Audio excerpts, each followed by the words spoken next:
रक्षाबंधन पर मायके से यह 5 चीजें कभी मत लाना, इससे पति हो जाता है बर्बाद।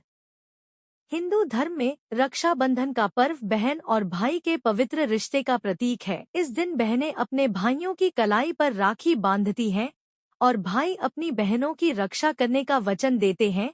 रक्षाबंधन का त्योहार हर साल के श्रावण मास के दिन मनाया जाता है। इस साल यह त्योहार 19 अगस्त को मनाया जाएगा। यह त्योहार भाई बहन के बीच स्नेह, विश्वास और बंधन को मजबूत करता है। राखी बांधने के साथ ही मिठाइयाँ बांटी जाती हैं और घर में उत्सव का माहौल होता है। मगर इस दिन राखी बांधने का भी शुभ मुहूर्त होता है, जिसके बारे में आपको भी जानना चाहिए। दरअसल रक्षाबंधन के दिन भगकाल का साया भी होता है और भद्राकाल में राखी बंधना अशुभ माना जाता है। इस साल भी रक्षा बंधन के दिन भद्राकाल का साया रहेगा। ऐसे में राखी बांधने का शुभ मुहूर्त जानना बहुत जरूरी है। इसलिए आइए जानते हैं कि भद्राकाल कब समाप्त हो रहा है और राखी बांधने का शुभ मुहूर्त क्या है। इसके अलावा रक्षाबंधन पर महिलाओं को अपने मायके से कौन सी चीजें अपनी ससुराल में नहीं लानी चाहिए, इस वीडियो में रक्षाबंधन से जुड़ी आपको सारी जानकारी मिलेंगी। लेकिन उससे पहले अगर आप भी चाहते हैं कि माता रानी का आशीर्वाद आप पर बना रहे तो इस चैनल को सब्सक्राइब करें, वीडियो को एक लाइक करें और कमेंट बॉक्स में दिल से लक्ष्मी माता जरूर लिखें। आप वीडियो को लाइक जरूर करें, बाद में आप लोग भूल जाते हैं। आपकी एक लाइक हमारा आगे वीडियो बनाने का मनोबल बढ़ाती है। रक्षाबंधन की तिथि कब से कब तक? रक्षाबंधन की चर्चा होते ही सबके दिमाग में भद्राकाल की चिंता सबसे पहले आती है। रक्षाबंधन श्रावण पूर्णिमा को मनाया जाता है और श्रावण पूर्णिमा इस बार 19 अगस्त को सुबह 2:05 से शुरू होकर रात को 11:20 पर समाप्त होगी। इसलिए उद या तिथि को मानते हुए रक्षाबंधन का पर्व 19 अगस्त को पूरे देश में धूमधाम से मनाया जाएगा। रक्षाबंधन पर भद्रा कब से कब तक रहेगी? रक्षाबंधन के दिन इस साल भद्राकाल सुबह 5:53 से दोपहर 1:31 तक रहेगा। हालांकि ज्योतिषियों का मानना है कि इस साल भद्रा का वास पाताल लोक में होगा, इसलिए यह बहुत अशुभ नहीं मानी जाएगी। ज्योतिषीय मान्यताओं के अनुसार जब भद्र का वास पाताल या फिर स्वर्ग लोक में होता है तो यह धरती वासियों को अधिक नुकसान नहीं पहुंचाती है। हालांकि भाई बहनों को सलाह है कि भद्रा रक्षा बंधन के दिन बन रहे यह 4 शुभ संयोग। रक्षा बंधन के पर्व पर इस बार 4 शुभ योग बन रहे हैं।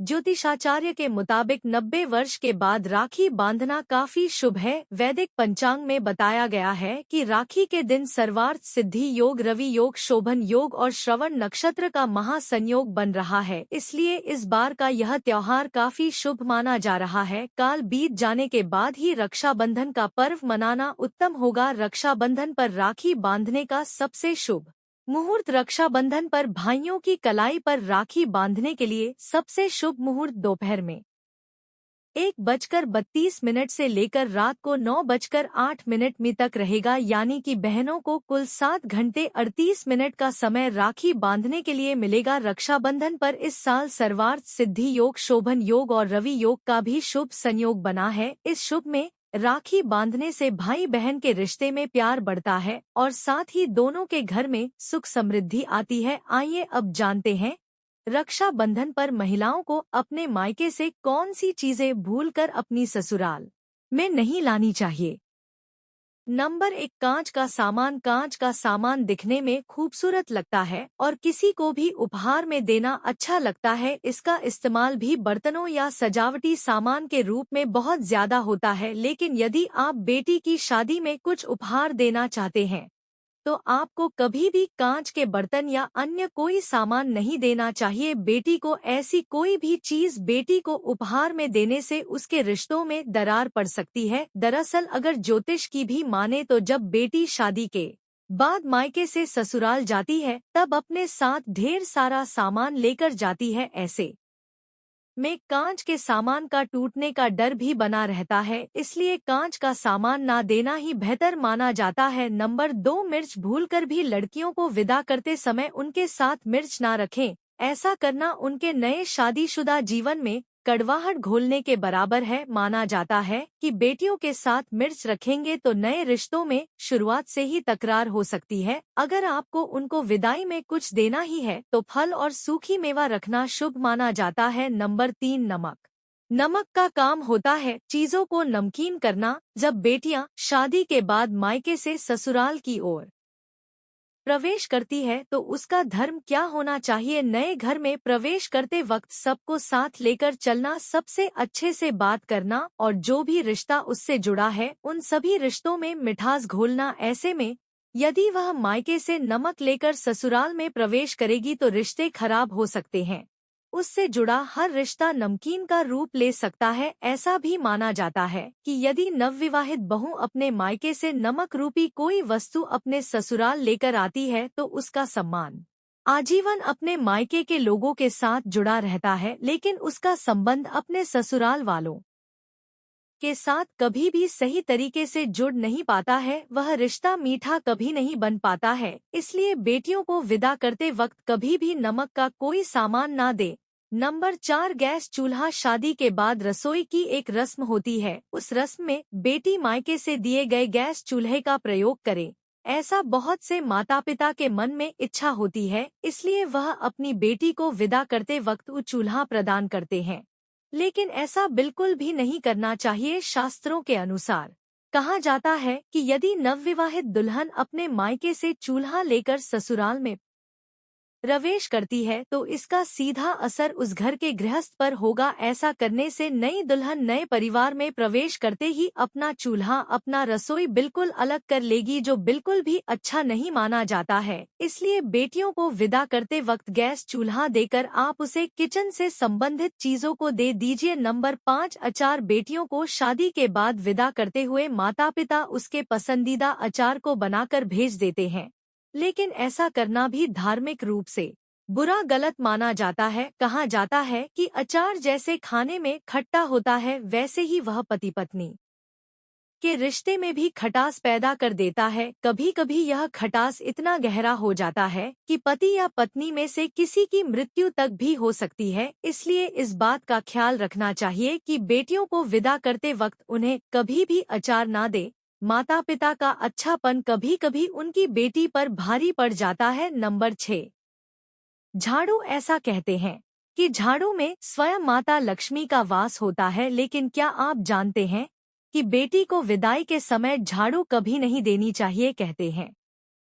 कहते हैं कि ऐसा करने से बेटी का घर संसार कभी सुखी नहीं रहती है, उसका जीवन हमेशा दुखों से भरा रहेगा। इसलिए शादी के बाद विदाई में यह चीज कभी, इसके अलावा बेटी को विदाई के समय कभी सुई ना दे। कहते हैं कि बहन या बेटी को विदाई के समय सुई भेंट करने से रिश्तों में मधुरता की बजाय कटुता आने लगती है। आपको सुई के समान नुकीले उपकरण भी बेटी को विदाई में देने से बचना चाहिए। वहीं विदाई के समय बेटी को भूलकर भी आटे की छलनी नहीं देनी चाहिए। मकर संक्रांति के समय माता अपनी बेटी को 13 चीजें भेंट करती हैं।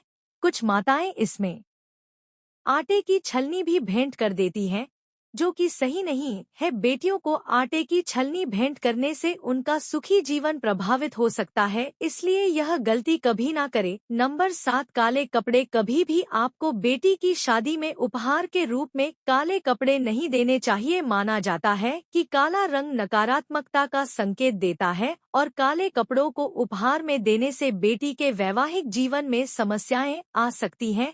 नंबर 8, धारदार चीजें या माचिस। बेटी को शादी में कभी भी माचिस, चाकू या कैंची उपहार में नहीं देनी चाहिए। ऐसा माना जाता है कि इसके नकारात्मक प्रभाव से बेटी के जीवन में कलेश की स्थिति आ सकती है और बिना वजह लड़ाई की स्थिति भी बन सकती है। बेटी को उपहार देते समय आपको इस बात का विशेष ध्यान रखने की जरूरत है कि ऐसी कोई भी चीज बेटी को न दे। नंबर 9, भगवान गणेश की मूर्ति। बेटी को विदा करते समय उसे भूलकर भी भगवान गणेश की मूर्ति न दे। बेटी को भगवान गणेश की मूर्ति भेंट करने से आपके घर की सुख, शांति और समृद्धि पर असर पड़ता है। इसी प्रकार से बेटी को कभी भी उपहार में माँ लक्ष्मी की मूर्ति भी नहीं देनी चाहिए। बेटी को माँ लक्ष्मी की मूर्ति देने से लक्ष्मी का वास आपके घर से निकलकर बेटी के घर हो जाता है। यह तमाम जानकारी जन रुचि को ध्यान में रख कर दी जा रही है। ज्योतिष और धर्म के उपाय और सलाहों को अपनी आस्था और विश्वास पर आजमाएं। वीडियो का उद्देश्य मात्र आपको बेहतर सलाह देना है। इस संदर्भ में हम किसी प्रकार का कोई दावा नहीं करते हैं।